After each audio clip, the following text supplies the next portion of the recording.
12 साला बच्चा काम पर गया तो किसी ने अगवा कर लिया, बांध कर रखा और बदफेली का निशाना भी बना डाला। मैं काम पर जा रहा था, मुझे अगवा कर लिया, कबाड़िया की दुकान में ले गया उधर। उसको, उसके वालिदैन को, उसके भाइयों को डराया धमकाया जा रहा है। वो अल्लाह फैसला लेगा, जरूर फैसला लेगा। जावल, मुझे ये बताओ कि जो सारी चोटें लगी हैं एक्सीडेंट से लगी हैं?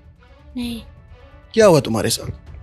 मुझे अगवा कर लिया है मेरे उस्ताद ने और मुझे उन्होंने मारा है। कैसे अगवा किया था, किस तरह लेके गए थे?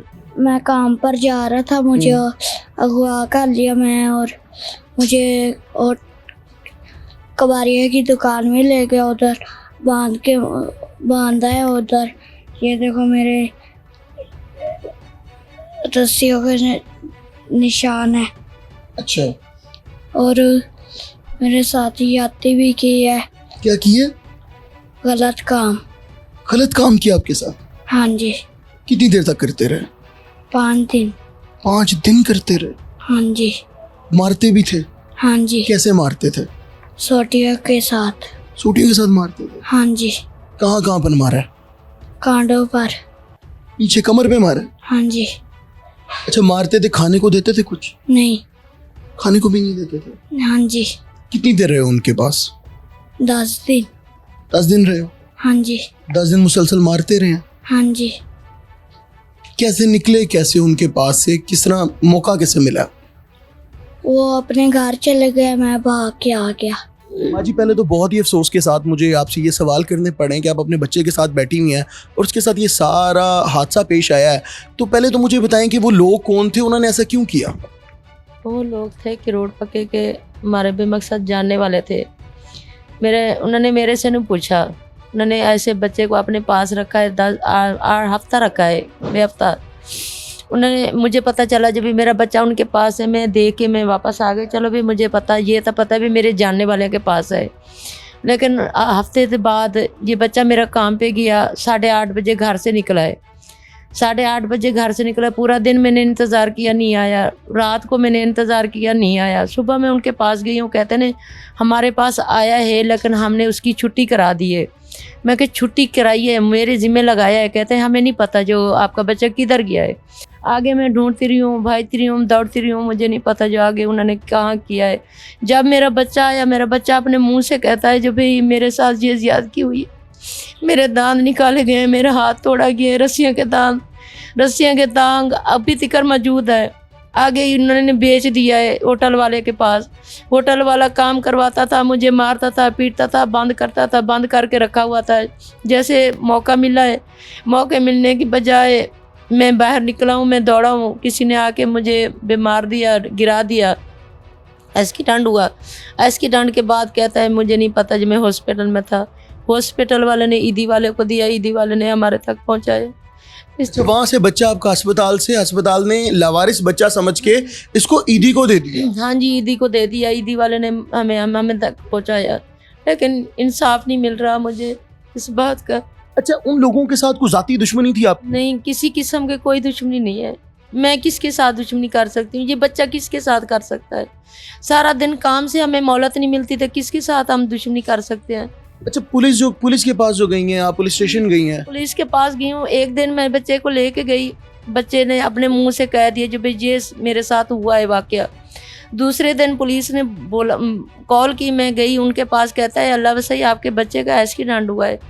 मैं फिर इसको साथ लेके गई, मैं कि ठीक है मान लिया मेरे बच्चे का एक्सीडेंट हुआ है, बच्चे के एक्सीडेंट के चोटें के निशान दिखाओ, मुझे दिखाओ। मेडिकल करवाया आपने इसका? मेडिकल नहीं करवाया। क्यों नहीं करवाया? पुलिस वाले मेरे साथ नहीं दे रहे। ने ऑर्डर कर दिया था लेकिन पुलिस वाला साथ नहीं दे रहा। क्या कहता है पुलिस? वो टाइम वेस्ट कर देता है। जब डॉक्टरों का टाइम होता है वो आगे पीछे कर देता है, जब डॉक्टर चले जाते हैं फिर मुझे बुला लेता है, फिर आगे पीछे टाइम हो जाता है। लेकिन आज नामा दिन हो गया लेकिन मेडिकल नहीं हुआ। कभी कहता है आपके बच्चे का दिमाग सही नहीं है, कभी कहता है इसके कान से खून आया है, कभी कहता है आपके बच्चे के साथ ये हुआ है।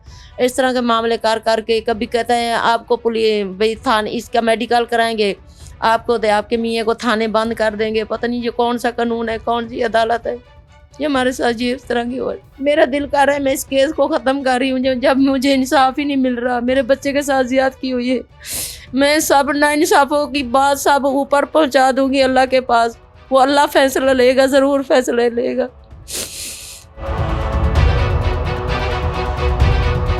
नाज़रीन, बच्चे और उसकी माँ की दास्तान तो उनकी ज़बानी आपने सुन ली। मेरे साथ बहुत ही काबिल वकील जो कि उनके केस को फी सबीलिल्लाह देख रहे हैं, मियाँ मुबश्शिर महमूद साहब, इनसे बात करके जानते हैं कि इसमें कितनी सदाकत है, कहीं ब्लैकमेलिंग चक्कर तो नहीं है ये। वो हमारे पास आ जाते हैं कि जी हमारा बच्चा अगवा हो गया, तो मैंने कहा जी आप 15 पे कॉल कर दें। उन्होंने 15 पे कॉल की, पुलिस ने आने में 2-3 घंटे की तख़ीर की, फिर पुलिस आ गई, फिर उन्होंने कहा जी पहले हम मौका मुलाहिज़ा करेंगे और उसके बाद से जो है हम ये डिसाइड करेंगे कि जी हमने FIR देनी है कि नहीं देनी। तो इस दौरान जो है वो हमने पर्चा करवा लिया, फिर 22 से 22-20 में भी गए, कोर्ट से जाके हमने ऑर्डर्स लिए। पर्चा हो जाने के बाद जो है अब बच्चे का मेडिकल का मरहला आ जाता है, बच्चे को जब बाजियाब हो जाता है बच्चा बाजियाब, तो ये सारा सिनेरियो क्रिएट हो जाता है मेडिकल के लिए। जब रोज़ बरोज़ जो है वो हम उनको अभी तक ये मसाइल बयान कर रहे हैं, ऑर्डर्स की कॉपीज़ दे रहे हैं, लेकिन मेडिकल जो है वो नहीं हो पा रहा और हर बात पे हिलो हुज्जत बहाने हैं। मैं कहना चाहूँगा कि इंतज़ामिया है, उनकी गफलत है कि आज तक जो है बच्चे को परसू नहीं किया जा रहा। बच्चा किस हाल में है उन्होंने आज तक उसका जो है हाल नहीं पूछना गवारा किया। अलबत्ता जिसके मुबैना तौर पर हमारे जो उसके मदई है, मदैया उसकी माँ जो बच्चे की, उसको, उसके वालिदैन को, उसके भाइयों को डराया धमकाया जा रहा है और ये कहा जाता है कि अगर आपने ये केस परसू किया और आप इसको न पीछे हटे इससे, तो हम जो है आपको भी जेल करवा देंगे। मैं आपको सिर्फ ये बता दूं कि ये मामला इस तरह से होता है कि जब भी किसी भी मुद्दई की निशानदही के ऊपर पुलिस किसी को गिरफ़्तार करती है तो नाकाफ़ी शाहिद उनके मुताबिक होते हैं, पुलिस के मुताबिक, और वो उसको छोड़ देते हैं। और बैकडोर जो आपको पता है लेन देन के मामलात होते हैं पुलिस वालों के, तो कोई जितना भी गरीब हो तो अपनी बिसात के मुताबिक जब उसने कोई जुर्म या ज़्यादती की गई हो तो उसको छुपाने के लिए वो बड़ी कोशिशें करते हैं। तो इस सारे मामले में मुझे यही नज़र आता है कि पुलिस ने कुछ ले दे के मुलज़मान को छोड़ दिया हुआ है। एक बार छोड़ दिया तो अब दोबारा उनको पकड़ेंगे और मंजर आम पर लेकर आएंगे तो पुलिस का अपना किरदार जो है वो नंगा होगा, भयानक चेहरा सामने आएगा। तो इस चीज़ को सारी को छुपाने के लिए, अपनी गलतियों के ऊपर पर्दा डालने के लिए एक झूठ बोल दिया गया। अब उस झूठ को छुपाने के लिए मज़ीद से झूठ बोले जा रहे हैं और कहानियाँ गढ़ी जा रही हैं। लेकिन मेरा ये ख्याल है, पुलिस को मेरा ये खुला पैगाम है कि इंशाअल्लाह ताला हम इसके ऊपर इस्तिगासा भी करेंगे, प्राइवेट कंप्लेंट में भी जाएंगे और इस केस को इस तरह से लेकर चलेंगे कि ये इबरत का निशान बनेगा और पंजाब पुलिस को इंशाअल्लाह ताला जिन्होंने ये ज़्यादती की है, जो काली भेड़ें छुपी हुई हैं, उनको हम रास्ता नहीं देंगे।